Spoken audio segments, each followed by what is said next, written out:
Assalamualaikum warahmatullahi wabarakatuh. Perkenalkan, nama saya Muhammad Jaka Pradana dari SMA Negeri 1 Kending, kelas 10 MIPA 1. Di sini saya akan menjelaskan KD 3.8 perkoperasian dalam perekonomian Indonesia. Koperasi berasal dari kata ko yang berarti bersama dan operation berarti bekerja. Jadi suatu perkumpulan yang beranggotakan orang atau badan yang melakukan kerjasama.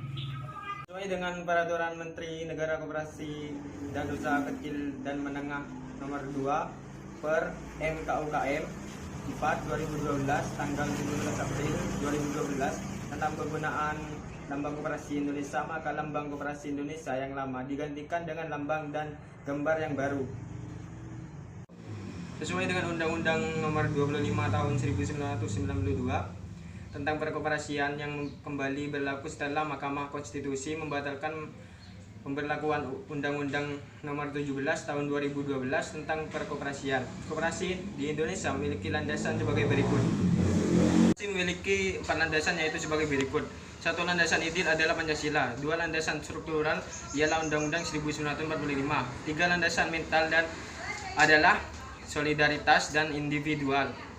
4. Landasan operasional ialah pasal 33 ayat 1 Undang-Undang 1945 yang setelah amandemen ke-4 berbunyi Jadi asas koperasi adalah kekeluargaan dan gotong royong.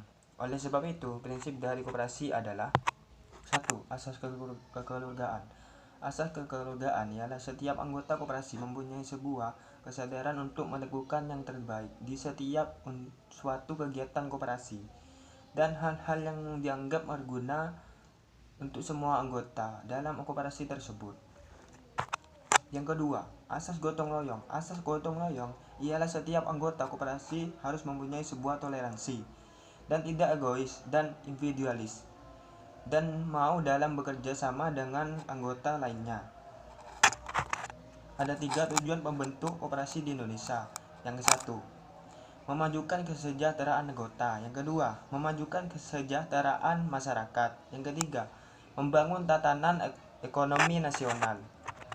Nilai-nilai koperasi. Nilai-nilai koperasi adalah sebuah nilai kekeluargaan, mandiri, egalitarian, demokrasi, kesamaan, serta peduli terhadap sesama anggota. Koperasi Indonesia berdiri karena nilai kolektivisme yang tercermin dengan budaya gotong royong yang sejak lama ada di Indonesia.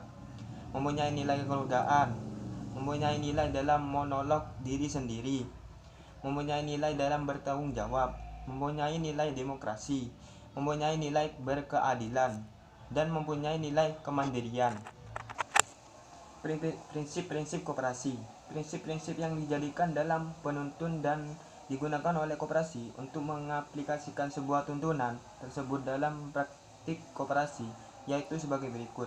Di dalam keanggotaan harus sukarela dan terbuka. Di dalam koperasi dikendalikan oleh anggota secara demokrasi. Di dalam koperasi harus mempunyai otonomi dan kebebasan. Di dalam koperasi harus pendidikan, pelatihan, dan informasi. Harus bekerja sama di antara koperasi. Harus mempunyai kepedulian terhadap komunitas. Jenis-jenis usaha koperasi. Setiap koperasi mencantumkan jenis koperasi dalam anggaran dasar. Pembagian jenis koperasi didasarkan pada kesamaan kegiatan usaha atau kepentingan ekonomi anggotanya. Koperasi dapat digolongkan sebagai berikut. Koperasi konsumsi ialah salah satu jenis koperasi yang didirikan yang mempunyai tujuan utama untuk memenuhi kebutuhan hidup anggotanya. Di dalam koperasi ini, anggota ialah konsumen akhir. Barang yang dijual di koperasi konsumsi harus lebih murah dari tempat lain karena di dalam jenis koperasi ini tujuan utama ialah untuk mensejahterakan anggotanya. Koperasi jasa.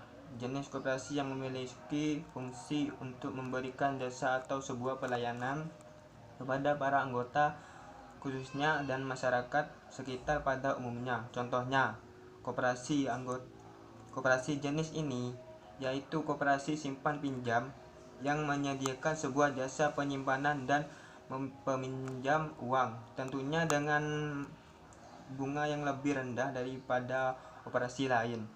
Koperasi produksi ialah salah satu jenis koperasi di dalam kegiatannya menjual barang hasil produksi dari anggotanya, yang artinya anggota dari dalam koperasi produksi yaitu produsen yang menghasilkan sebuah barang. Peran dari koperasi ini ialah untuk menjual dan menyebarluaskan barang hasil produksi dari anggotanya, agar dalam mencapai tujuan koperasi untuk mensejahterakan anggota tercapai. Koperasi single purpose, salah satu jenis ini hanya mempunyai satu bidang usaha. Contohnya, di dalam koperasi simpan pinjam yang hanya melayani terkait dalam penyimpanan atau peminjaman uang. Pengertian SHU atau sisa hasil usaha. Laporan hasil usaha adalah laporan keuangan yang disusun untuk menggambarkan hasil usaha koperasi selama satu periode akuntansi atau selama 1 tahun.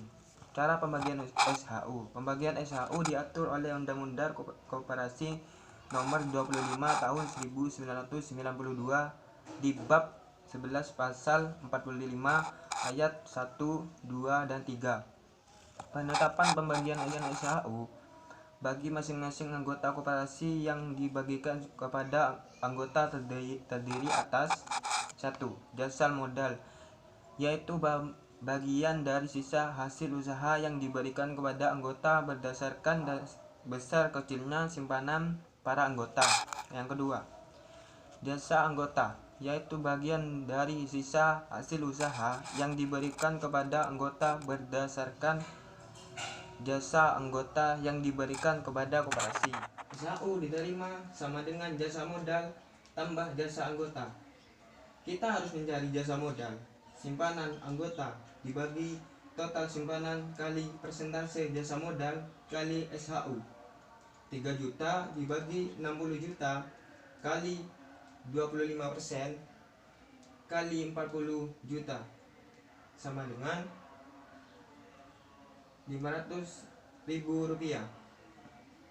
Kemudian jasa anggota, penjualan anggota dibagi total penjualan kali persentase anggota kali SHU. 1 juta dibagi 100 juta kali 30% kali 40 juta. Hasilnya sama dengan 120.000. Jadi kita perlu menambahkan SHU-nya.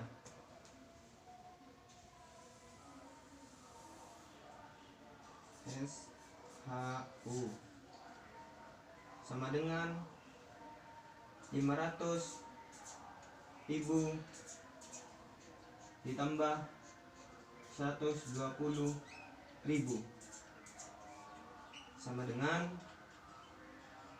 620.000.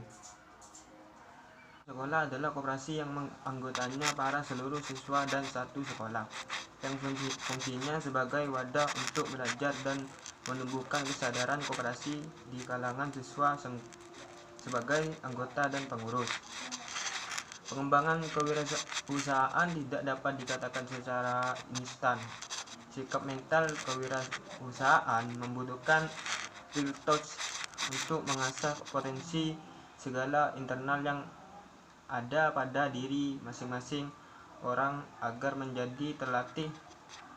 Pengembangan kewirausahaan juga sesuai dengan tujuan pendirian koperasi. Pada saat koperasi sekolah benar dirasakan siswa sebagai wadah yang dapat mempersiapkan diri mereka dalam menghadapi masa depan, maka minat kewirausahaan juga dapat muncul pada saat siswa dilatih dalam wadah koperasi sekolah.